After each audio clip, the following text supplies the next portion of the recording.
we can go ahead and get started. Okay, good morning, everyone. Welcome to Nisivoccia SBA Roundtable. We have some pretty exciting speakers with us today. We have Danielle Mancuso, who is the business administrator for the Madison Public Schools. We have Andrea Kahn, who is bond counsel for several school districts. We have Tracey, who's a financial advisor for many school districts, and Greg Somjen, who is an architect for many, many school districts. So I believe that they will have a lot of valuable information to share with you today. The reason we selected this topic is because the market is such that school districts were taking advantage of rates in the marketplace. And I think it's always good to talk about what your capital financing plans are. And so I think we'll start out with Danielle because she's been involved in several referendums and she can talk a little bit about the background, how we lead up to actually engaging in a referendum. So Danielle, could you take that off? Good morning, everyone. Thank you for having me here. So I think from the conversation that we've had with these amazing group of panelists, it really starts with kind of analyzing your current position. So for Madison, we're in a little bit of a unique position because we do have outstanding debt, but our health and safety needs are in such a dire place that we've decided to pursue pretty much what we're calling a health and safety referendum. But the first step that we took was working with our financial advisors, who happen to be Phoenix, and bond counsel, which I've worked with Andrea in 2 of my districts. So I think that a good place to start is just where is your debt? When is it going to be falling off? And ultimately, right, because it's going to come down to what your tax impact is. So I think at this point, we wanted to just kind of go over how to analyze that outstanding debt. So I will give it to Sherry for a little explanation on that. Thank you. Thank you. Good morning, everyone. And just as Danielle said, really one of the best places to start for districts when you're looking to do a referendum is what is your existing debt. You know, there's almost always capital projects that need to be done. You know, we get calls all the time from districts, from many of you saying, okay, I have some debt falling off in a couple of years. How much can I borrow and still leave the tax impact flat or to the current level that it is? Or how much can I borrow and what then would be the tax impact of only, you know, X amount of dollars? So it's definitely a really helpful exercise to kind of go through to know what your existing debt looks like first. One of the other things you want to try to avoid, if possible, is if you do have debt coming off and you do have other capital projects that need to be done, having the debt fall off and then having it go away completely for a year or two, it makes it so much harder to rebuild that debt service. Although the debt service, of course, is outside of your regular general fund budget, once it goes away, once taxpayers, you know, see the bill go down $200 or whatever it may have been for debt service, it's so much more difficult to put that in a couple years later, rather than if it was just a smooth transition of the debt service, or even if it went up a little bit. So one of the things, you know, obviously definitely looking at your outstanding debt, knowing whether you have that outstanding debt either has some debt service aid attached to it, because obviously we want to know exactly, you know, we'll look at it to see what is the impact to taxpayers. And then also if some of those projects maybe had some grants attached to them too, where the debt service then is completely raised by the levy. So then looking at that, and then it kind of comes down to planning, you know, really, it's not too soon if you have debt coming off, you know, 3-4 years down the road to start looking at it now. I mean, that's really the time you want to do it. If you have debt coming off 3-4 years down the road, you can still make it work with 2 years for debt service for sure. But again, because the planning and the timing, you know, takes some time to get the referendum process started. That's kind of where we would recommend, you know, if you see some debt that's coming off, you know, say in your 24-25 school year, you're working on developing your budget now, finalizing in 22-23. looking to see, okay, 24, 25, I have my last payment on some debt. I want to start thinking about a referendum. And again, even if you have some debt coming off sooner than that, we can still make it work. But, you know, I'll let Andrea and Greg too certainly speak to the timing of, you know, really what that process is in how long it takes from when you say, okay, I looked at my outstanding debt, I see some debts coming off. How can we get the ball rolling? You know, what referendum dates should I look at?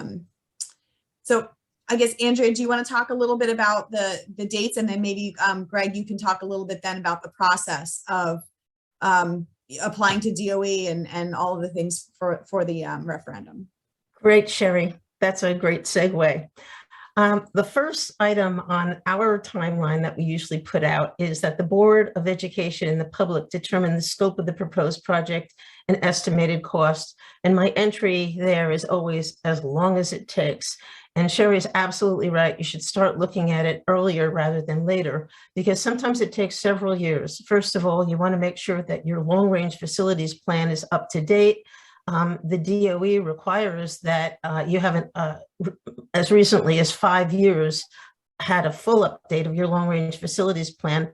If not, they will require that before they will actually completely entertain your applications for project approvals.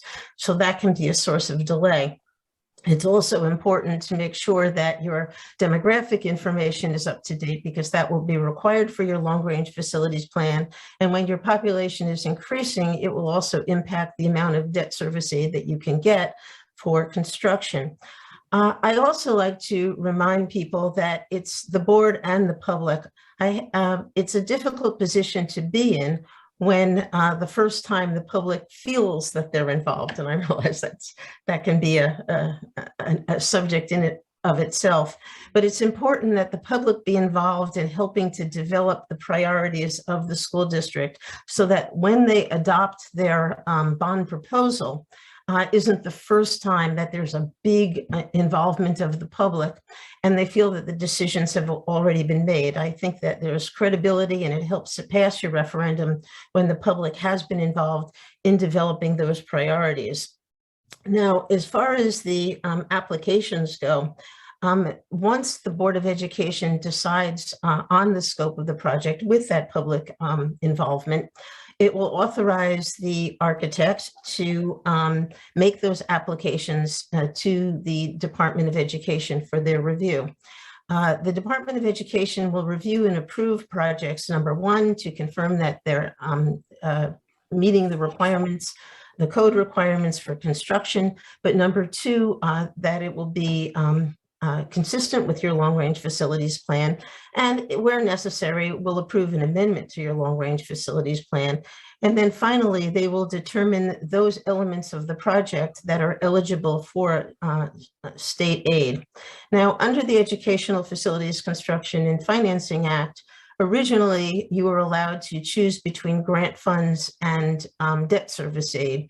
Really, the amount of aid that you get is substantially the same in either case. Actually, I feel that debt service aid may be a little bit more convenient, because it was difficult applying for those grant funds to the school's development authority.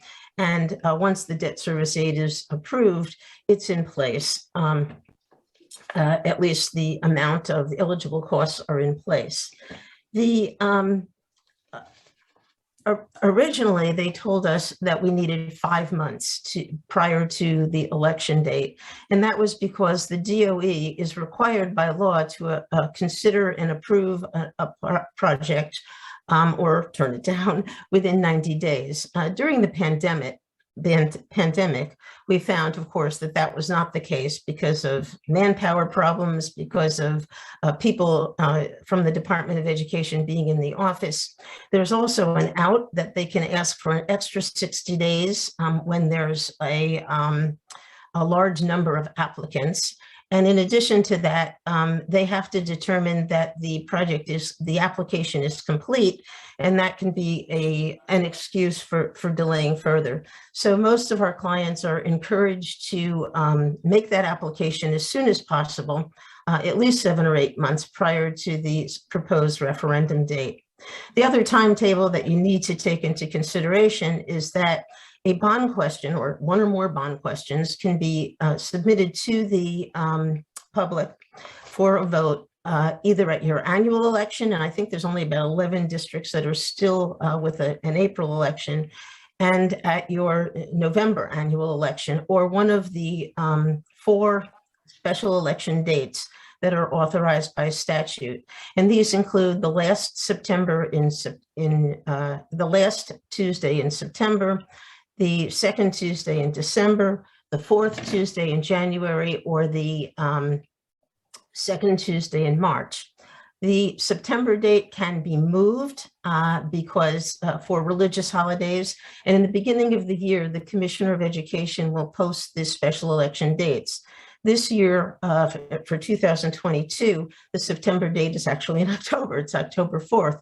And the DOE was sort of in a difficult position because they moved the last September date because it was the second day of Rosh Hashanah, but the October 4th happens to be in the evening of October 4th. It's the first night of Yom Kippur. So districts are going to have to deal with that in explaining to the public, that it is going to be October. They didn't have a choice, October 4th. They didn't have a choice in that date. They can also encourage people to vote by mail if it becomes complicated for them to get to the polls on October 4th.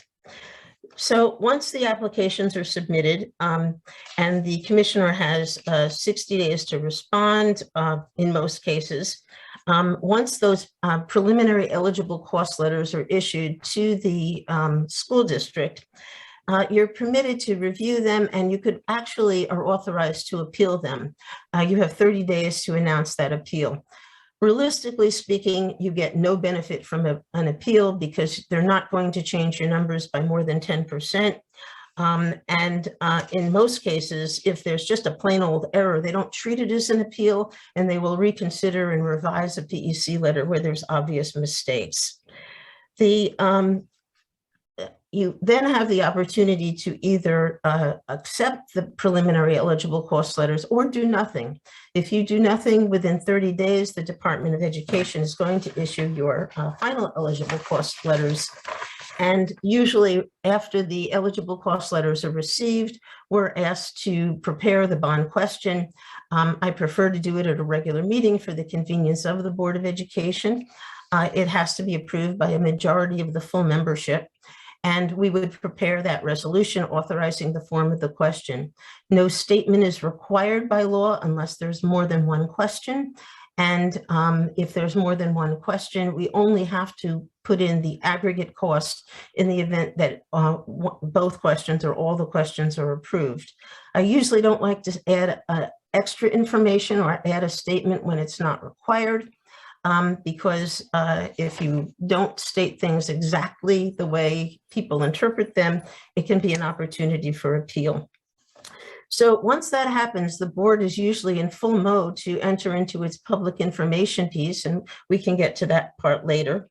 And on the night that the Board of Education approves the forms of the questions, on that day, they're required to have a supplemental debt statement prepared by the chief financial officer of the municipality or municipalities that are their constituent districts. And these are prepared and filed in the office of the clerk of the municipality or municipalities, and then they're filed in the board secretary's office. Then they have to be filed with the Division of Local Government Services in Trenton. One of the things that those show is that you're within your borrowing margin. Were you not to be within your borrowing margin, and that's something we check out very early in the beginning.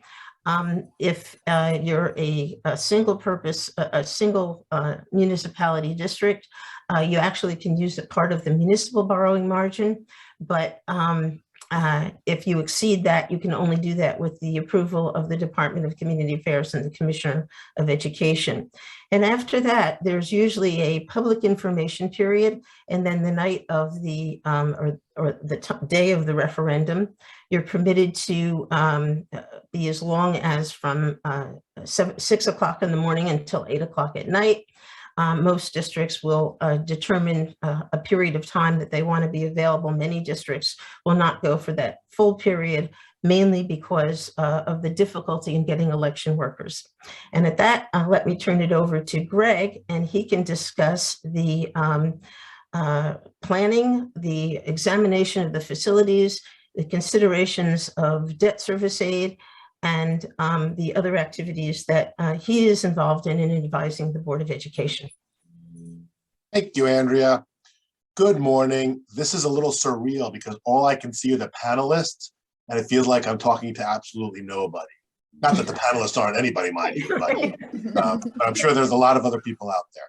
So I've been asked to talk about the process a little bit. And I think the first thing that any district needs to do is to identify scope. And scope is basically what it is that you want to pursue in the form of this referendum. So there are some resources that are used for the purposes of identifying scope.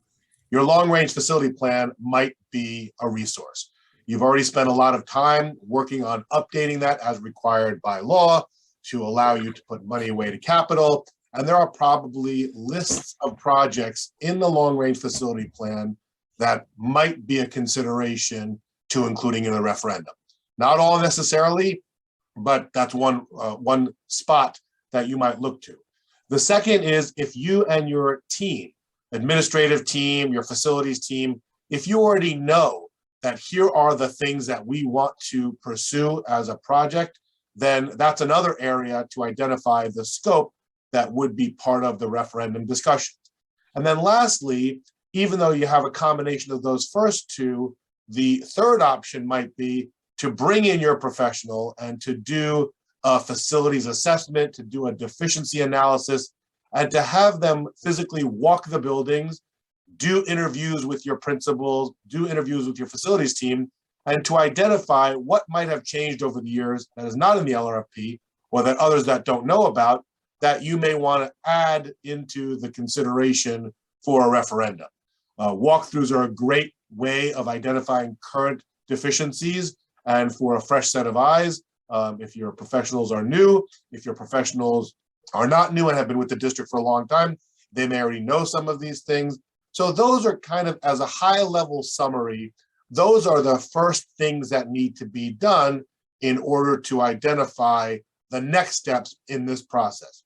Once you have identified the project scope or scopes within one or multiple buildings, the next step is to start assigning some values to them. Because obviously each district has a threshold that they are willing to pursue. That threshold might be debt rolling off, that was mentioned earlier and maybe talked about in greater detail, where you want to pursue a zero tax impact referendum. Because debt is rolling off, you're going to reverse engineer the projects, identify the amount of work that you can get done, and then pick the projects. Conversely, if you're going to impact the taxpayer, that's a possibility as well, and you might choose to add projects to the list, or you may not have any debt rolling off, and you're going to impact the taxpayers anyway. So once the scope is done, those cost estimates are the next step in the process so that you have a general idea of what are we talking about? What is the cost of a bathroom renovation? What is the cost of a new roof? What is the cost of a new addition that we want to create for a STEM lab or a music suite? Well, all of those things get assigned some value, and then the dialogue continues. As part of this due diligence, we also strongly recommend getting the stakeholders involved. Andrea alluded to that, but interviewing your principals and the custodial teams inside the building, putting together ad hoc committees that I think Danielle actually experienced, and getting that kind of feedback from the community. It's good to have people feel like they're vested, and many times you'll get some very valuable information. You may have competing interests in the music program who will support anything so long as they're part of the consideration. The sports boosters will support things, again, so long as they're benefiting as well. If you have a regional school district, our experience tells us making sure that each set of the towns is equally represented and that all the referendum isn't being focused on one of the high schools, but equally over both, for example. So getting the stakeholders involved and having that dialogue, it doesn't mean that you're going to do everything that they want on this wish list, but at least you can effectively go to the voters later in this process and say to them, listen, we had these meetings. Now, I can share experiences where during various community outreaches, Andrea was in the audience with me, we were presenting. No sooner do you stand up and communicate what has been decided based on the input from everyone, you'd have someone stand up on this side of the auditorium and say, when were these meetings taking place? I've been a member of this community forever, and I don't remember ever being invited. And no sooner does that happen than a person on the other side of the auditorium stands up and says, there were way too many meetings, there was way too much information, I was getting confused, I didn't understand the difference between a referendum and our regular budget. So trust me when I tell you, you're not going to be able to get everyone on the same page all the time, but if you take the appropriate steps, then at least you and the board can feel comfortable that you've done the proper due diligence. So after you've done this scope identification, you've spoken to resources, you've developed the cost estimates, then it's time to make a decision. Are we going for 5 million? Are we going for 100 million? What is it that we're trying to accomplish? As part of those cost estimates, you should be able to rely on your professional team to determine which of those projects is eligible for the debt service aid that Andrea mentioned. Grants are no longer available, but debt service is still eligible. And it basically means you have to take on debt in order to get your up to 40%. And basically what that means is you can actually do more work with the local share by benefiting from the contributions from the state. For example, if you wanted to build a pool, the state will say, listen, if your voters approve a pool, we have no problem with it, we will approve it, but you're not going to get any money for it. Conversely, if you want to renovate a bathroom, for example, the state will give you up to 40% of the bathroom renovation based on the cost estimates that you submit. So if you submit a cost estimate of $250,000, for example, the state should come back to you with that preliminary eligible cost letter that Andrea mentioned for approximately up to 40%. It becomes a little more complicated when you talk about new construction. And new construction is still eligible for debt service aid. However, a pool, for example, is not eligible under any circumstance, but classrooms might be. And I say might be because there's something called an unhoused student. It doesn't mean these kids are sitting on the street not being educated, but it does mean that there may not technically be square footage in your buildings to accommodate them. Each building has a square footage. There's a calculation that can be created to identify if you have unhoused students. And if you do, then you might be eligible for debt service aid for new construction as well. Of course, the caveat is that any new construction, even if it's eligible for debt service aid, is being paid at a fraction of what real construction values are. And I'll tell you, and I'll give you an example. If you are eligible for a new classroom addition because you have unhoused students, well, the statute says that you are going to get up to 40% of, I think, $146. Is that right, Andrea? $143 a square foot. $143. So $143 per square foot, and you're eligible for up to 40%.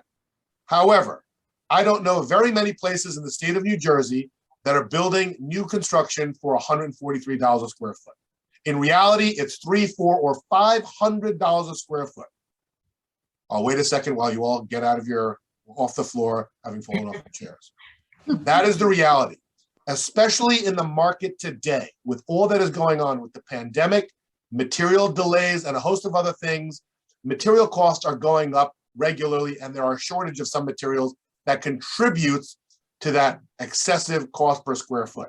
Those costs we were seeing several years ago, so they're not so new to us. $300, $400 a square foot for new construction was very standard. Now they're even going up. Just by way of example, something that everyone can relate to.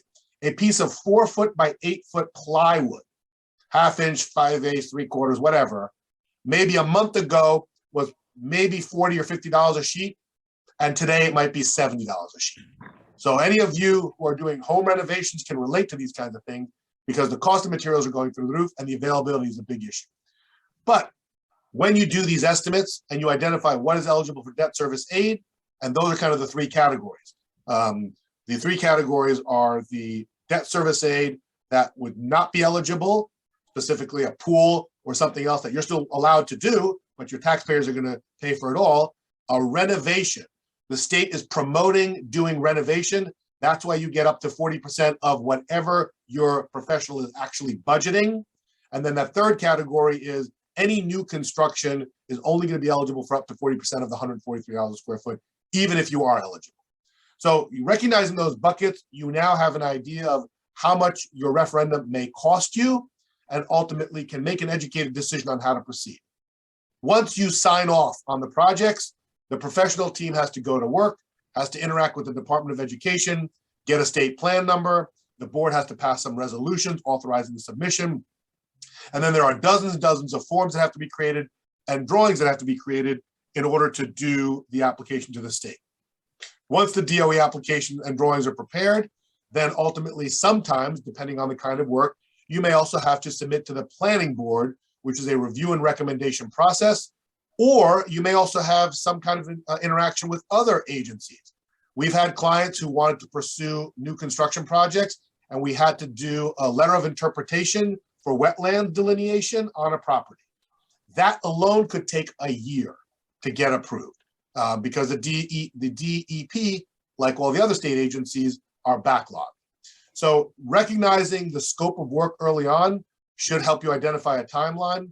But once you get the scope and the cost estimates created and you start creating the drawings, then you can submit to the DOE where the clock starts ticking for them to do the review. As Andrea had mentioned, the DOE has a timeline that they've created, and minimally just for the state, for the applications, those need to be submitted 6 months in advance of the referendum date. So if you're pursuing a September referendum date, March would be the deadline for the state application. Normally, they would do an LRFP review in that same window. But again, because of a shortage of resources, they've now requested that an LRFP be updated 2 months prior to that 6 month window. They will review and make sure the LRFP is current, and then they will go on and accept your application for the drawing submissions to align with the LRFP update, and then they'll get back to you. The only other thing that I would share with you at this point before turning it over to the rest of the panel is that once that clock starts ticking for the DOE's review, there are still things that the district should be doing, and that is community outreach. Communicating to everyone, all the stakeholders, what is happening, the debt service aid possibilities, the project timelines, and all those things. You've gotten the input from them early on. Now you want to explain to them why you selected some, all, or none of the suggestions that came out of the ad hoc committee. Maybe you didn't want to burden the taxpayer. Maybe you wanted to focus on infrastructure.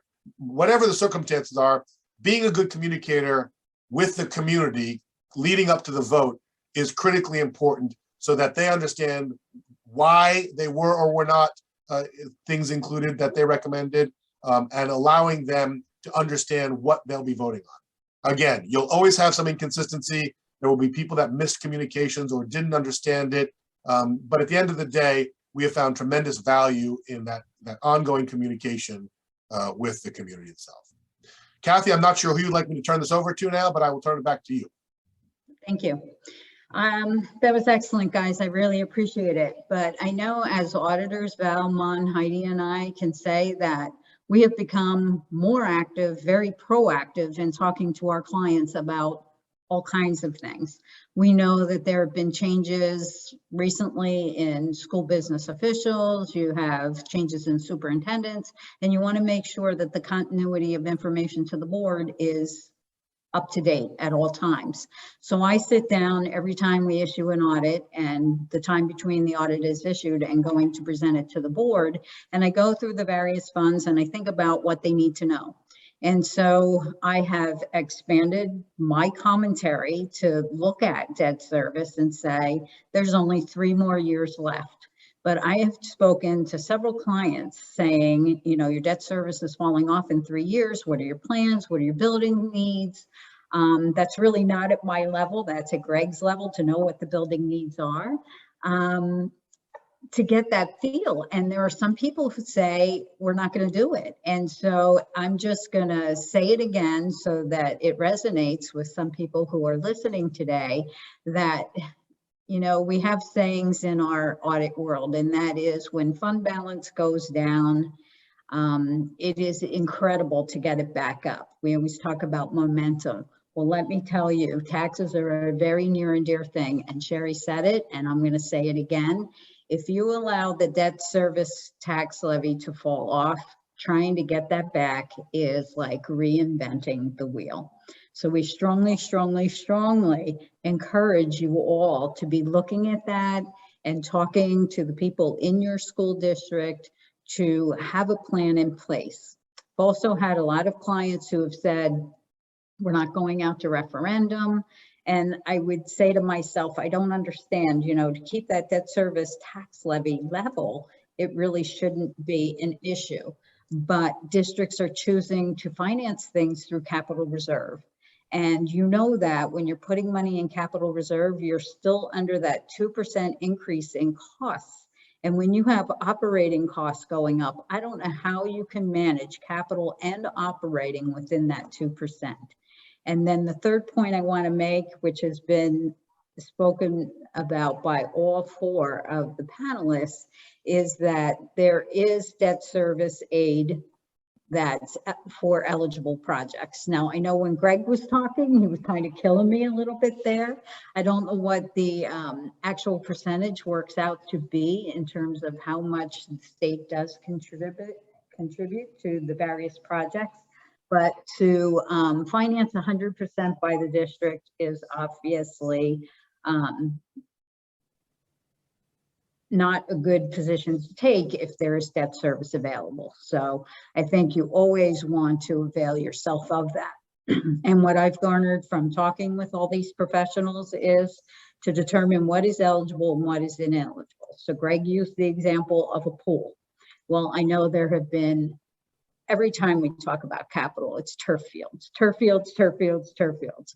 I have talked to many county BAs and they say, forget turf fields. That's never going to be on, you know, you're not going to get state help for that. You have to have it in your budget specifically identified so that it actually has, in essence, taxpayer approval. So there are some hot ticket buttons items that go into capital and what you would place in a referendum. So before we end this beginning phase, I want to go back to Danielle, because Danielle is in an odd and a challenging position in Madison. So she's telling you that Madison is going out for referendum and it's going to actually add to their debt service levy. That is not an easy task to accomplish. And maybe Danielle wants to just talk about the experience in Madison and what they're doing to get not only the people within the district, but the taxpayers on board for that. Everyone has like made it so easy because, you know, everything that was previously said is, it all comes to life. So I think, you know, from the administrative planning side of things, what Greg said about doing a facilities assessment is really crucial. You know, things live in your long range facility plan. There's, you know, for example, in Madison, there was turnover in not only in the business office, but with the superintendent, assistant superintendent. So we started out with a facilities assessment. I started in Madison 3 weeks before the pandemic. I think it was 4 weeks before the budget was due. So it was a unique time overall because you really get to see the changes in your community wants and needs. So, you know, before when it might have been swimming pools and turf fields, you know, now people are talking about air quality. They want proper ventilation, things that, you know, people really haven't ever thought about before. So it was a unique time to kind of start this. So while we were trying to reopen schools, we had a facilities assessment being complete. So during that time, it really came to light that there was no working ventilation within our high school, which really got the ball rolling for, okay, what are we going to do to address this and reopen schools, you know, keep our students and our staff safe make them feel comfortable, and then how are we going to move forward? So I think from that administrative perspective, that's the opportunity to really engage your board, get everyone on board, make sure that they have the right information, have your professionals there, you know, Greg, bond counsel, auditors. Once you have that internal team organized and you're giving your board a lot of information, their support is paramount, right? Because they really need to be comfortable with what they're supporting. They're going out to the community. They're going to make sure that, you know, they're talking about this at school fundraisers, concerts, sporting events, all of that. So we took the opportunity, knowing that we had these ventilation concerns, to really just use it as a tool, not only for the board, but also for our community. So we did have to go through 1 year of no ventilation in our high school. We had to open windows and the classrooms were about 45 degrees. Sometimes we'd have to close school because, you know, it was just too cold in the high school with the windows open. A lot of our teachers felt that was the only way they were going to feel comfortable. At this point, we started with health and safety committee meetings with our teachers, you know, telling them, okay, we're working on this facilities plan. We're going to be doing a lot of engineering and planning and referendum facilities work, all of that stuff. So by the second year, which is in the current year right now, we did install ventilation in 48 of the classrooms in the high school, our cafeteria, administrative wings. And, you know, as Kathi had mentioned, that was through our capital reserve. So, you know, showing the community, hey, listen, we are going to be addressing these health and safety needs. The district is, you know, going to move forward and fund some of these, but we're using that opportunity now to say, okay, but we need your help. And that's really where, in order to get this kind of over the goal line, we focused on what Greg said and the debt service eligible projects, because the new construction is so expensive. It's basically all funded by the taxpayers. But during that facility assessment, we, which Greg mentioned, we did have our principals say, well, we would really like, you know, the addition of a cafeteria or a gym so that we can have lunch and gym at the same time. So, you know, it started to kind of get, you know, you have to kind of control the narrative and make sure that you're prioritizing the things you really want to get done, which for me is health and safety, mostly all infrastructure, you know, boilers, roofs, ventilation. So we did our demographic analysis. We don't have any unhoused students. We recently went to the community and presented that information because you know, at first, when we first started talking about facilities planning, you know, people wanted to knock down the high school, the swimming pools all came out, just like Greg said. And, you know, you as the administrator, you have to reel everybody in and make sure that everyone's on the same page. So just going back to the community outreach in Madison, we do something called a superintendent coffee. We hold them once a month. We started during the pandemic as a way for the community to just kind of speak if they have a concern, if they have questions. And now that's really turned into like our referendum platform. So we use that time to have different presentations. We talk a lot about, you know, each step of the way. So for example, once we finished the demographic analysis, we presented that at a coffee and we just said, you know, we're not going to be proposing putting additions on any of our 5 schools because we don't have an increase in enrollment. It's actually slightly declining. So we really think that it's prudent to focus on debt service eligible health and safety projects. We know that we have some outstanding, you know, outstanding debt that's going to stay on our books until, you know, 2036. And we want to make sure that we're being tax conscious within this economic time. So that went over really well. You know, our professionals help us paint the picture of the health and safety things that Madison needs. And we just we use a tool called Thought Exchange, which is a platform that you can kind of like go in and rate your thoughts. It's like a Google review. So basically, like if someone puts something out there like the swimming pool, we'll stick with that. You know, you can rate that from 1 to 5 stars. And then if it only has 1 star, you know, no one really thinks it's important. It kind of falls to the bottom of the list. but we actually do these things live. So last week on Monday, we did a facilities project, and we opened it up live, kind of like Instagram, and it gets the community just all interacting together. And like Greg said, that's every step of the way. That's so important. I mean, Madison is very involved. They're a wonderful community to work with. So now, for example, once, you know, if we decide not to do some of those things, we can say, well, listen, we got your feedback. As promised, we're going to stick with health and safety being the #1 thing on our minds. We did realize, though, that, you know, our multi-purpose rooms could be, that was a PTO concern, and we are going to recommend renovating those spaces because we're getting the 34% debt service aid from the state. We know that our students could benefit from that, right? So kind of bridging that gap and getting in some of those community needs is really important. So from the administrative side, I think that you know, your internal planning and just keeping the community apprised each step of the way is going to be really important. Okay, thank you, Danielle. Really appreciate that. So I'm going to just answer a question that was raised about debt service aid. So maybe many of you have never had a capital project that went through referendum and had debt service aid. So what happens, as Andrea and Greg and Sherry had said, that once you have your approved sheets, they're submitted for debt service aid. And so if that's 40% of the project, or if it equates to $4, $5, $10 million, there is a schedule for that debt service aid. And so that comes in separately from other state aid. It's in Fund 40. And also the local portion that's not covered by the state share is district taxes. And so that's a separate tax, separate from general.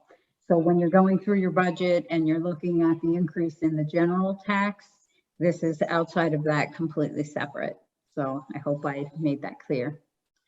And then, Mon, did you want to say something about Madison's situation, just in terms of what they're doing there and how it really is a big step? I think Danielle said it, but you are the auditor there, and you can add a little to that.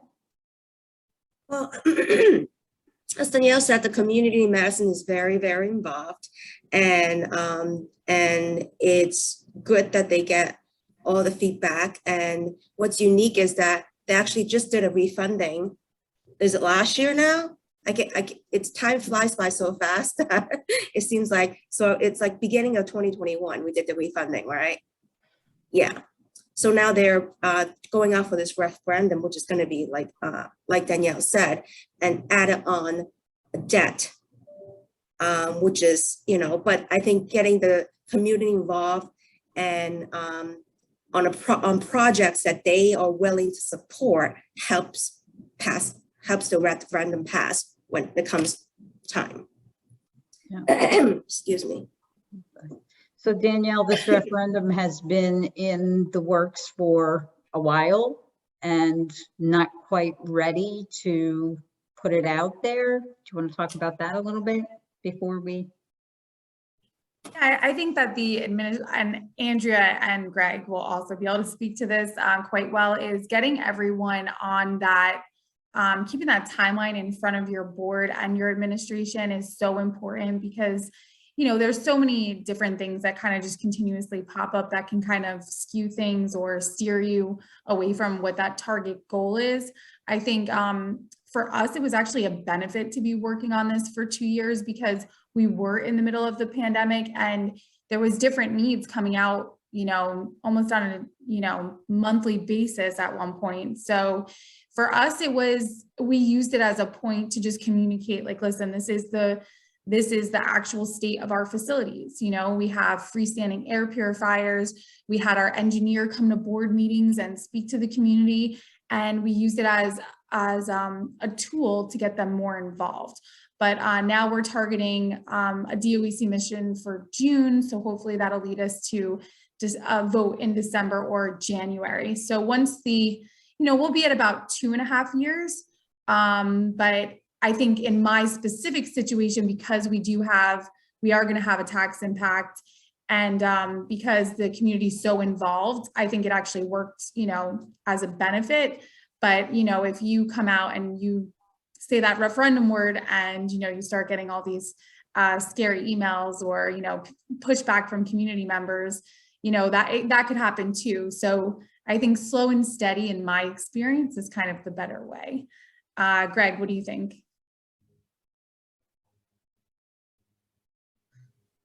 I'm in the mute button. Yeah, look, I think at the end of the day, to use your phrase, slow and steady makes the most sense. There are so many moving parts that have to be accounted for in such a major undertaking that sometimes the most obvious proposal where you are communicating to the community that this isn't going to cost you anything. Like we can give you all back $5 if you'd like, or we can pool that money and do more work. But you'll always get the person that says, you're liars. We don't believe you. How could this not cost me anything? You're going to spend $10 million. How is that possible? And so, at the end of the day, right, in real estate, the three most important things are location, location, location. Well, in my opinion, working with school boards, it's communication, communication, communication, right? And making sure that people understand how you got there. There are always going to be the naysayers who don't trust the administration, who don't trust the board members. It doesn't matter. They're potential conspiracy theorists who think that, there's something else going on here. And look, every profession, every school board, there's always one challenging person that, for whatever reason, just doesn't have the trust of the community or behave poorly. There's no escaping any of those things. But at the end of the day, this slow and steady, being a good communicator, articulating your thoughts, gathering feedback, to me, is where we've seen the best results for whatever it is. And every community has different levels or different thresholds of willingness and ability, depending on the circumstances.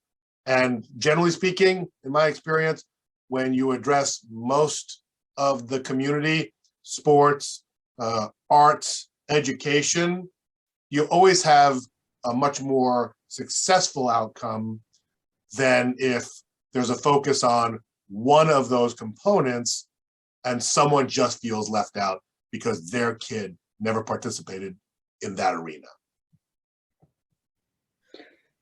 I wanted to add one thing, Kathi, if you don't mind, for debt service aid when we were talking about it, because we mentioned 40%, and then Danielle mentioned 34%, and there are some districts that would qualify for more. So I just so that as we're putting some of these percentages around, the important thing with debt service aid to know, and as Kathi mentioned, these projects, rather than you budgeting your capital reserve monies, and again, that's, you do that because you need to do the projects. There are smaller projects that, Danielle was able to get done with the ventilation in the school through capital reserve, but large scale referendum projects, to the ability that you're able to get some aid from the state, it just allows, again, your taxpayers not to shoulder the entire burden. So if you're a district, even that receives almost zero state aid, you're eligible for 40% of the eligible costs. So projects that would qualify for debt service aid, and most of those being health and safety, renovations, things to your classrooms and your buildings. Again, not the turf fields or the swimming pool, but those type of projects would qualify for 40%.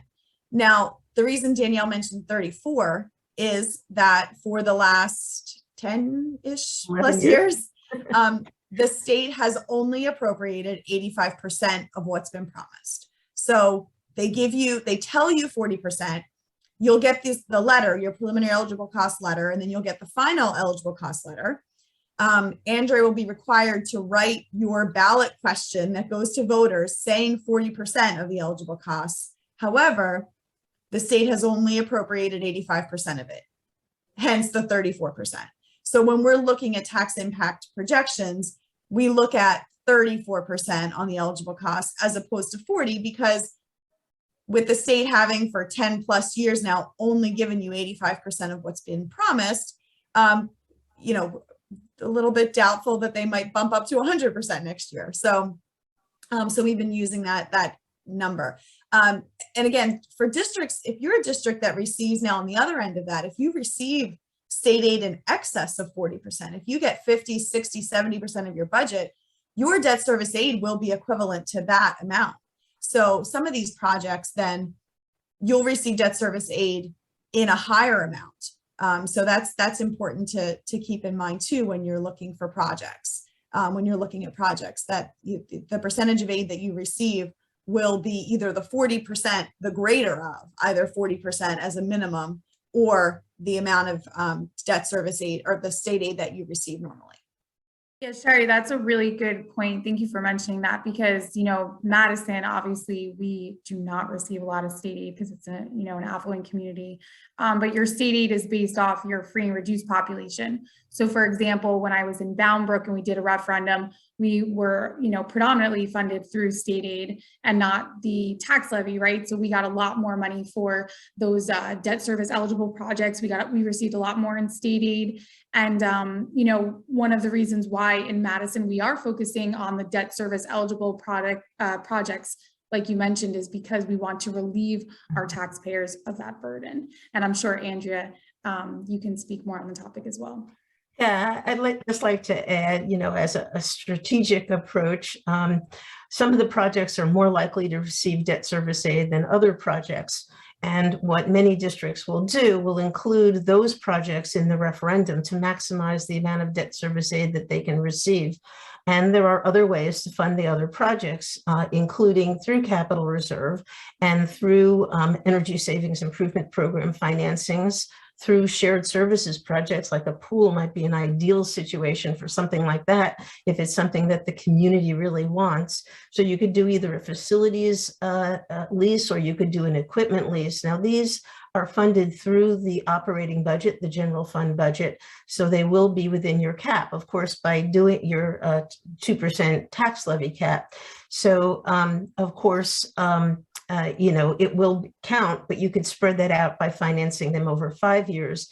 And you can increase the amount of your capital reserve through appropriating in the June of each year an amount which you anticipate will be in excess of your what would become general surplus after July 1.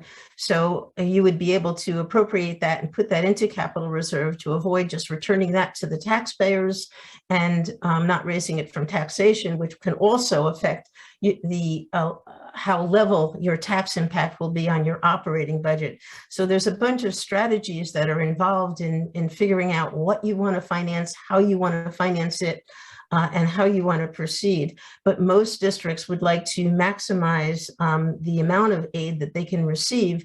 And the only way to, in terms of facilities, and the only way to do that would be through actually issuing the bonds. There are also, a number of strategies that can be taken into consideration. One concern is that if you have a renovation project, if you have very old buildings, they may not have been the highest level of construction, which would theoretically give you a 40-year useful life for the issuance of your bonds. If they're very old buildings, they might have only been 30-year buildings. Then if you do renovations, you're only going to get a 20-year useful life. So if you have some new construction involved, you actually can average the useful life out. You might be able to do longer than the 20 years. You might be able to do 25. Closer to 30 years. So you can take all of those things into consideration. While you might not get as much debt service aid, you might be able to fund it over a longer period of time. And if you can do that, you can spread that cost out over the taxpayers who are there over a longer period of time. And the useful life of those projects is actually longer than what the statutory useful life is in most instances. And I think the strategy there is to have the people who are actually enjoying those improvements and benefiting from them over time to be the ones who are actually paying for those projects. Okay. Excellent points. So I think what we've talked about is how you evaluate, and I think having a team of people together such as this and having them collaborate and bring up different ideas, and that's what it is strategizing from beginning to end before it is pushed and presented through to various levels of administration and to the public. But let's just think positive. Let's say that in December or January that Danielle and her team in Madison are able to pass this referendum. So then what happens? Who would like to take the first steps once the referendum has been approved? Not really sure who gets on top first. Well, I can start with this. The first thing we do is say congratulations, and everyone takes a great big deep breath because it's a lot of work that goes into it. Then we would work with the district in creating a record of the proceedings, and we're required to have the Board of Education, the business administrator, sign forms of the certified copies of the approved bond proposals and send them down to the Commissioner of Education. Once the bonds are actually issued, we have to make sure that they apply for debt service aid, and Sherry can go into that. At that point, once the referendum is approved, now usually going up into the referendum, we've really just spent money. This district has really just spent money on preliminary costs involved in planning, and those involve schematic plans that are not fully detailed plans. At that point, I think Greg gets in full gear, and he starts putting together the final construction plans, which will be needed to go to bid. So, and then of course, Sherry and the whole team gets involved with when do you need the money? How quick should we go out? What will be the impact on debt service aid when we go out and how we go out? And should we go out in one tranche or more than one tranche? What will the impact be? And what was the preliminary plan that we had, which we might have evolved a year ago, and we now have to adjust for changing market conditions. So Greg, maybe you can start with what you're going to need to actually implement the project. And then Sherry, maybe you can discuss some of the planning issues we get involved with in terms of actually issuing the debt and going forward with the financing. Okay, so the first thing that has to be done is expectations need to be managed, because no sooner does a referendum pass, 2 or 3 things happen almost immediately. The first is people expect construction to start the day after. The second is now all of a sudden the stuff that they did not want to present to the community because it was too much money, now people are trying to figure out a way to squeeze more into the referendum that just passed, right? These are standard things that happen every time. So creating a schedule, managing it, and taking into consideration that little kid who's going to be going from elementary to a middle school to a high school, so that that kid isn't impacted every year in school, making sure that if all your schools are affected, that you figure out some way, A, not to burden the central administration and the facilities team, because they still have schools to run and to clean, not just to renovate, to make sure that that poor little kid, that you're doing a renovation work at the elementary school, and that kid lives through it. And then he graduates 8th grade and he goes to the middle school, and because some of these projects are multi-year projects, now all of a sudden the middle school project starts, and that poor kid now has to live through a middle school renovation. I mean, these are considerations that need to be managed. Sometimes you can't avoid them because of timing. It's the only way to have them happen, but at least making a conscious decision to minimize that disruption is critical. Much of the work often has to take place during the school year. So talking about tactical decisions of where contractors can and can't go, bathrooms and identification of the contractors. And then, having those schedules in place, managing everyone's expectations, then we have to go and create these detailed drawings. The analogy I always use is, many of you I'm sure have shopped at IKEA or some similar store. You get home with the box, you open it up, and there's a piece of paper that says insert section A into section B, screw these screws into section C, and voila, you'll eventually have something that resembles a shelf. Well, that's what we do. We create these instructions that are used by the building departments to issue permits, by the contractors to bid the work, and ultimately to execute the work. So some of those drawings could take months to develop because the drawings that we submit to the Department of Education are only scope documents. And what I mean by that is they show design intent only. And the reason is because the state doesn't want a district to spend all the money necessary on a professional to develop detailed drawings, because there is a chance that the referendum will be unsuccessful. And you don't want to spend the money on creating final drawings until that referendum has passed. So while we have to spend and invest in our professionals to get some drawings down to the state to get an approval, the major set of drawings are not created until after the referendum. So time is needed in the schedule. Typically, depending on the time of year, we'll always pick out certain projects so that the community can see activity right away. So if you have a September referendum, it gives us a little time for some of the smaller projects, for example, to be ready for the following summer so that some activity can be seen. Because everyone has that instant gratification. Hey, I just gave you my money, where's my project, right? And so we need to manage those expectations, have the drawings created. In some cases, a second submission to the Department of Education is required. When you talk about infrastructure projects, roofs, windows, boilers, it's one and done. You submit pre-referendum, you get the approval, you don't go back to the DOE, you only deal with the local building department. However, if you have an educational project that impacts a classroom renovation or maybe a classroom addition, those have to go back for a second review from the DOE.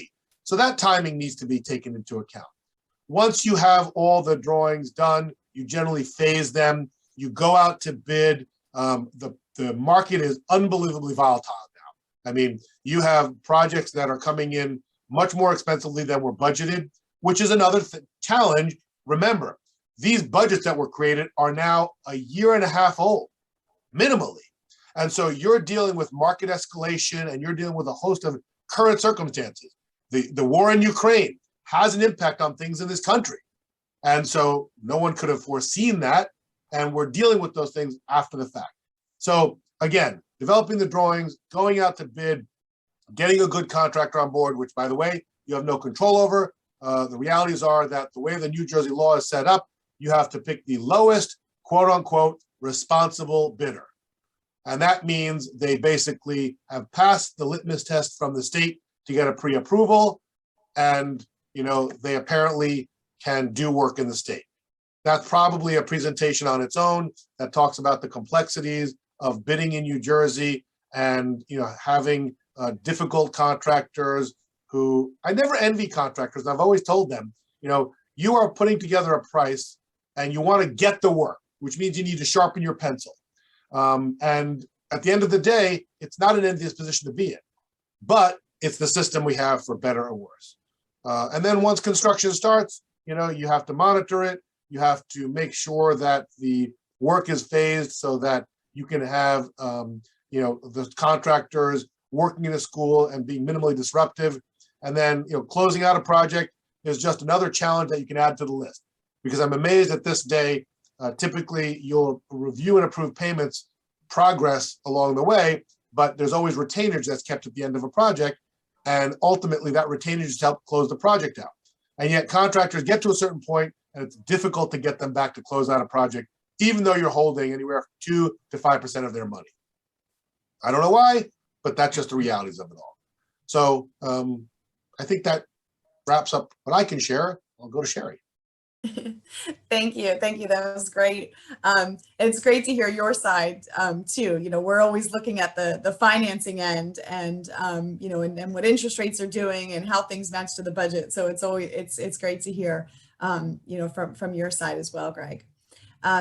So, you know, just as everybody said, as we start to look at timing, so after the referendum passes, the two biggest things I think that impact what I'm looking at and talking with the district about are, okay, when do we want this debt to hit your budget? Because we looked at that in the beginning when we said, what's your debt service doing? What's your overall debt service doing? Is your debt service dropping in a certain year? When is it key to have this debt come into the budget? If we're just trying to, we may be in Danielle's case where in Madison, it may not matter so much because their debt's pretty flat for the next, you know, 10 or 15 years. So whenever the debt comes in, it comes in. and it doesn't matter. But in a district where debt's falling off and we're trying to match it up, it's going to look, so we're going to look at the timing of when do we want that debt to come into the budget. Under New Jersey bond law, you need to pay interest at least within 12 months of when you close on a bond issue, and principal within 24. So those are the types of things that we look at, and okay, when's our first payment going to be? How quick we go to the bond market may also depend on when the referendum is. So if it's in September, it might be very different than if it's in March, because a September or November, December referendum gives you a little bit of time to sell bonds and then have debt service come into the next year's budget, because that's right when you're starting to plan your budget. Right now in March, if you passed a referendum last week and you want to but maybe you need debt service coming up into the 22-23 budget, you're going to try to get to the market really fast because you're trying to finalize your budget and you need to know what that number is going to be to put into your budget. Now, and the other side of that too might be you may have just passed a referendum in March of this year and you don't want debt service next year. You still have one more payment next year in your 22-23 budget. So what we may look to do in that case is wait and not sell bonds until July, because as I mentioned, we don't need to pay interest for 12 months. So if we sell in July of 22, that means your first payment could be July of 23, which is now your 23-24 budget. So those are some of the things that we'd be talking with, with you and with the group to sort of determine when is the time to go to market.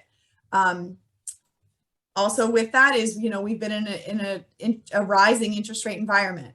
We've been extremely spoiled the last, prior to January of this year, the last 2 years, since the start of COVID, really up and through kind of middle of December, end of December, rates have just been at absolute historic lows.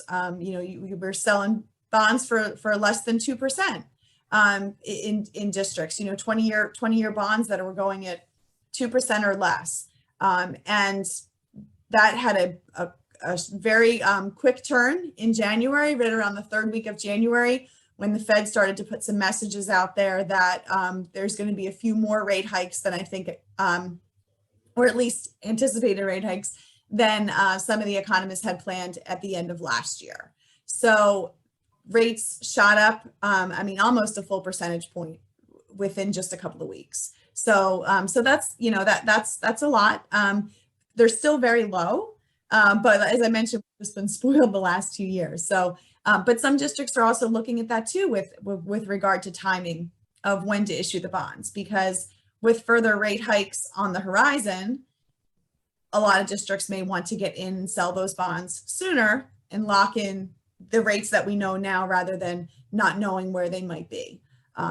So that's, that's another component. The other part too is, is just also in looking at, again, with that overall debt structure, you may not want to go to bonds right away. You do have an option to do a short-term note, a temporary note, which is just something that's an instrument that you can use where you would just issue it for a year at a time.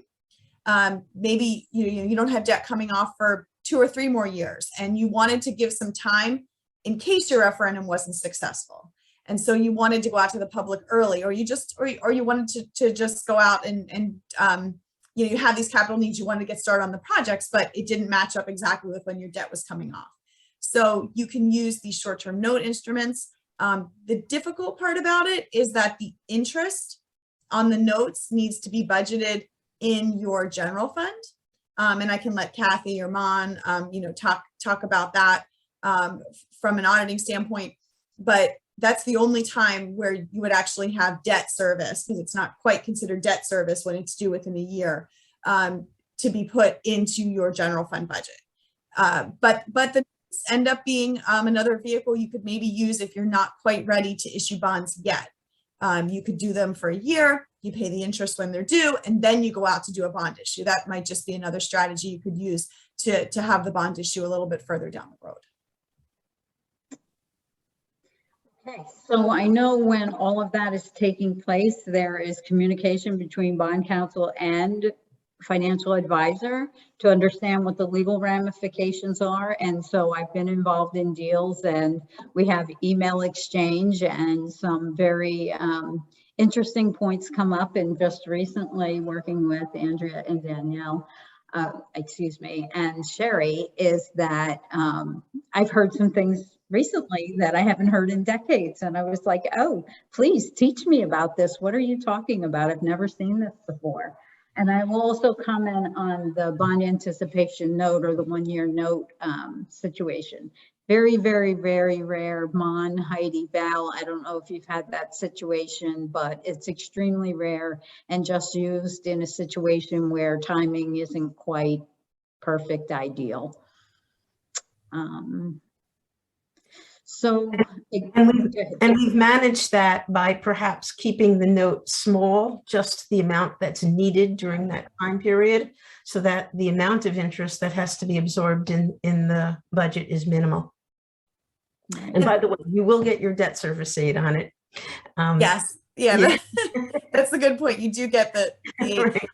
Right. One thing I just quickly forgot to mention as well, with this rising interest rate environment, you may actually start to see some interest earnings on your money for the first time in over 2 years. So that's going to be a benefit for you on a project where, as Greg said, it's going to take a little time. If you pass a September referendum, that puts them in a good position to be able to get some bids out and maybe get a project started for the summer.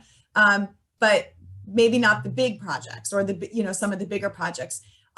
Depending on what your projects are, I mean, this could be a 2-3 year draw schedule for your projects. Sometimes more, if depending on how many buildings are in your district and involved in the project. So one of the things you want to think about is interest earnings. Now with the Fed moving up the short-term interest rate last week, 0.25%, and maybe some more to follow, banks will start to pay you interest on your money. I know it's been a while, but we should start to see it. It should start to go up slowly. And then when you sell a referendum, and if you have $30-40 million all of a sudden in a new bank account, you may want to look at some other options for that too, if your bank is not paying more than 20 or 30 basis points on your money. Looking at CDs, or maybe looking at other, banks and getting some quotes, especially if that money is going to be sitting around for a couple of years. Right. That the interest you earn on that money can be applied towards debt service. So it can help you in those first few years in phasing in the tax impact. You can't use it to add to the project. So, as Greg was saying, costs are going up, and that's a difficult piece to manage. So if you authorize $20 million to spend on it, and then you earn $200,000, you can't spend $20,200,000 on the project, but you can take that $200,000 and apply it to debt service, and that be that much less you have to raise in the tax levy to pay the debt service. Okay. Go ahead, And you Andrea. can also allow it to go into your operating fund. Once in your operating fund, it may be a way to build up your surpluses, which the rating agencies really care about when they look to rate your bonds, that you have adequate surpluses. We realize that they're limited by law as to how much you can keep there. But if you have too much money, you can always transfer them again in June into capital reserve and use it for other capital projects. That's what I was saying. You could cycle it. I was going to say the same thing. You could cycle it the other way, bring it to the general fund, cycle it into the capital reserve, and then spend it on some portions of the project that either you can't do, or as your local contribution. So as a portion of other projects, because, like Greg said, projects always seem to come up. Oh, let's add this. Why we didn't think about this? I mean, we all know that happens with these projects. Well, with that, there were a couple of ideas that I got through the conversation, and that is, you're doing a referendum and you have some pre-referendum costs. You engage your financial advisor, your bond counsel, your architect to do those preliminary plans. And we've had districts where those costs could be, I don't know, hundreds of thousands of dollars. It depends on what it is. And so they can be charged to the general fund if you have money available in the general fund and they don't become part of Fund 30, the project, once it's approved. So I wanted to, that was the last part that we were going to talk about, but we can integrate the conversation, is that once this is approved, you have a, I'm going to use a big number because I want to relate to one experience that I had, a $40 million referendum back in West Orange years ago.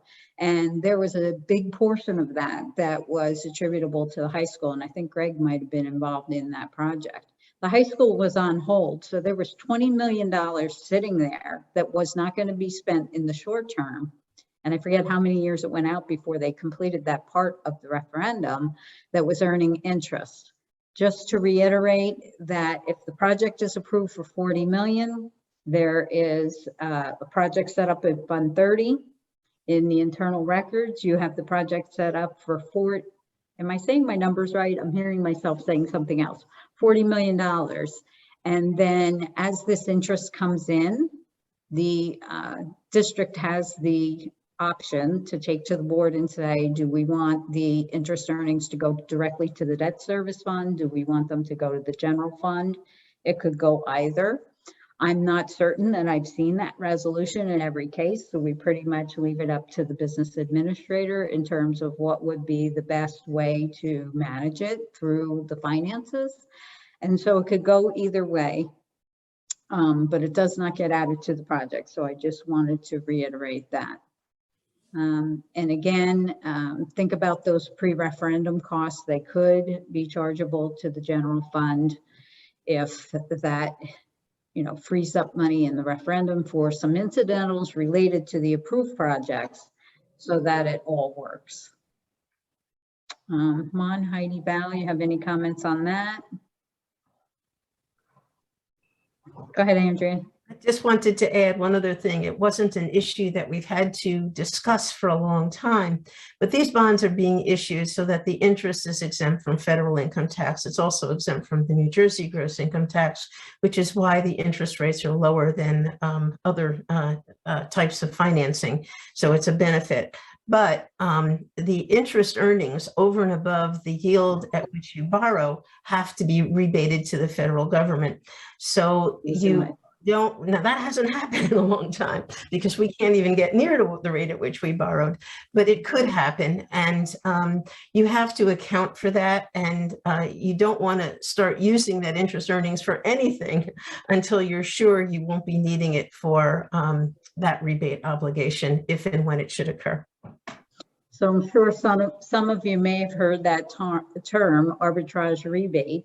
And so what typically happens is, Andrea, what is the time frame for measuring that? Actually, you don't have to pay it until 60 days following 5 years after you issue the bonds. But you want to keep it around because some years you'll have negative amounts that you owe and sometimes positive, and they will average themselves out. So you're not going to pay it early. You're going to pay it when you need to pay it, which is at the end. Right. But you want to start tracking right away. So you start tracking as you're spending because it will take into account how much you spend and how quickly you spend it and have that tracking. So just as Andrea said, so you kind of know you're keeping pace with it. Year one, it might look like you might have a rebate, but by year two, you may end up kind of like, sort of breaking even if rates drop a little bit on what you're earning. And so while you don't have to pay it until after the 5 years, you want to track it from the beginning. Right. So what I've seen with that, Sherry and Andrea, is that districts do not track it from the beginning and that they'll be several years out and there is a fee to engage someone to do the arbitrage calculation. So what's your recommendation in terms of, monitoring it early? Well, the one thing that we tell you to do right from the beginning is to segregate those amounts so that you know what those investments are. They're not mixed with your other funds so that that information is available. We do recommend that it be annually calculated, not paid, but calculated so that you can keep track of it from year to year. There are some investments that will do that information, will provide that information for you, but there are other services available to actually do it. Sometimes those investments aren't the best investments, so they may not be the ones that you want. On the other hand, when you're sure, in those days when we were sure we were going to have to rebate, it didn't matter that you got the most amount. You have to meet what we call the market price rules. They have to be market investments that are accepted by the IRS. But we would find ways and discuss the best way at the time you actually get the bond proceeds as to how to invest it and how to calculate it. And that also comes back to, how long you want to invest it to maximize your interest earnings and only have that money available.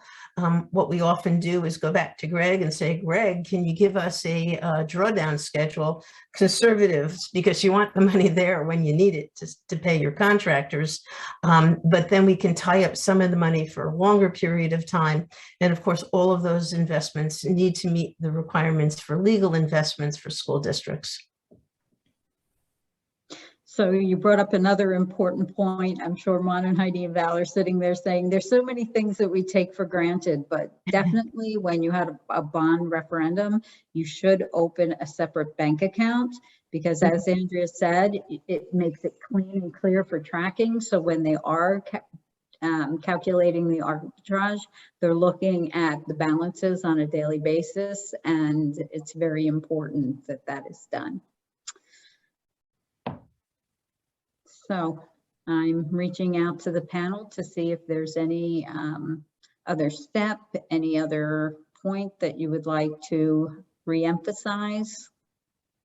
I'd just like to share one or two things. One is that we talked about the debt service aid and the percentages, and people just need to also remember that if you're submitting to the state a combination of projects that include eligible and non-eligible projects, your percentages that you get back may seem off at first. And what I mean by that is if you submit all projects that are eligible, and let's say it's $1 million, and let's say 40% is the number for simple math, well, you're going to get debt service aid totaling about $400,000. Your local share will be $600,000. But if you submit that same $1 million and 500,000 is eligible and 500,000 is not, well, 40% of 500 is now 200. And when you look at 200 as a percentage of $1 million, it's only 20%. And so someone, a board member, a community member might say, wait a minute, we were told these will be eligible and that the number is 40% or more in our case, because we get more state aid. But if you had that pool that you wanted to pursue, well, now all of a sudden, the perception is that the percentage of debt service aid is actually smaller. So just be aware that you need to carve those things out and talk about them and communicate to whomever it is that you're sharing this information with to recognize some of those subtleties, because they do make a difference in the long term. Absolutely. Good point. Yeah, Greg, just to touch on that, I mean, on Monday, we had a facilities presentation, and I think one of the topics that I definitely have to revisit is just the state aid calculation. Our professionals used an example that I think was kind of confusing. And obviously as business administrators, we talk about excess surplus and all things, all different types of topics that are hard to explain to the public, right? Because they're very detailed. And one thing that we can definitely revisit and do better on was the debt service explanation. And Greg, I think you did a really nice job with that. So that's very helpful.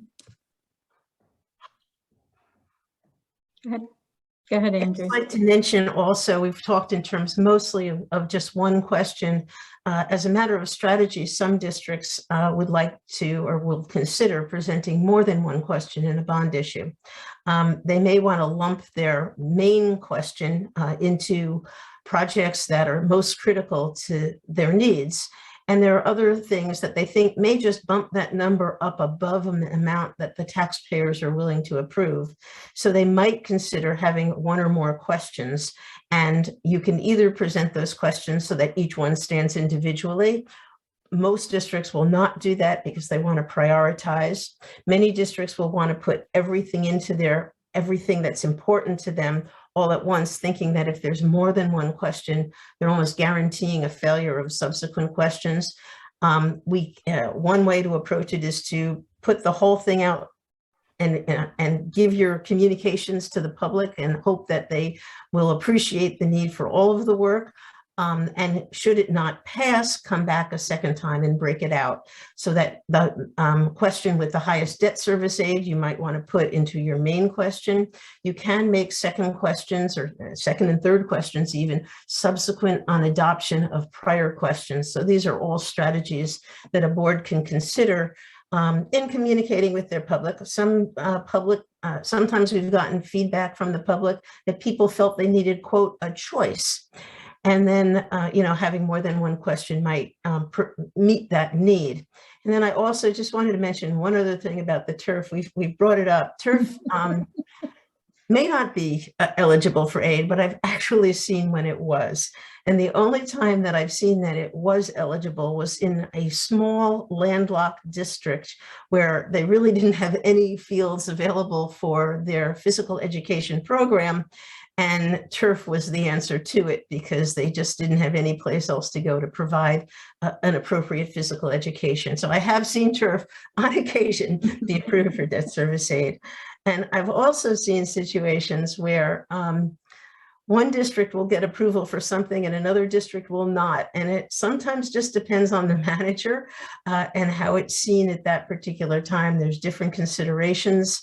One thing that came up is that everybody's been putting in these security vestibules, and most of the time it will be done in internal space, so you don't need to bump out your space. You have no, quote, new construction. Some managers from the DOE have actually given us renovation type aid, and others have treated as new construction and didn't. Go figure. Well, and let me clarify that, Andrea, because to your point on the security vestibules, when you're doing a security vestibule inside the existing building envelope, so you might have a large lobby and the creation of the vestibule is done by adding a partition inside the building, we've been getting the full aid because it's an interior renovation. Yet in the exact same district we submitted for all 6 schools, we had to create an addition of the security vestibule for one of those projects because there was no large lobby to work within. That one did not get aid. So it is a distinction between not that security vestibules are in and of themselves approvable, it's renovation versus new construction. And then I got one district that it was still new construction and somehow they treated it like a renovation. Go figure. Like anything in life, it depends on who you get and who you talk to. There could be 7 different answers to the question. Anybody else on the panel have any further comment? I think I'll turn to the audience and see if anyone has any questions for anyone on the panel.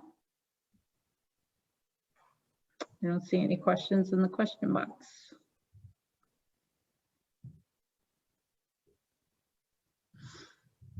Okay, so thank you all. Appreciate your attention.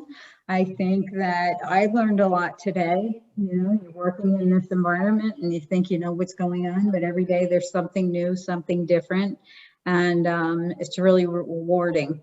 So, gotta thank you. You're welcome, Rita. All right, with that, Danielle, I wish you good luck with your referendum, and with all our audience, if you are contemplating, if anything that we said here today has you thinking, reach out to the people that you know, the people that you feel confident with, and we would all work with you to guide you along the way as to what might be a good solution for your school district. So again, thank you so much. Enjoy this spring, and we'll be talking to you soon. You. Let us know. Thank you. Thank you. Thank you. Thank you.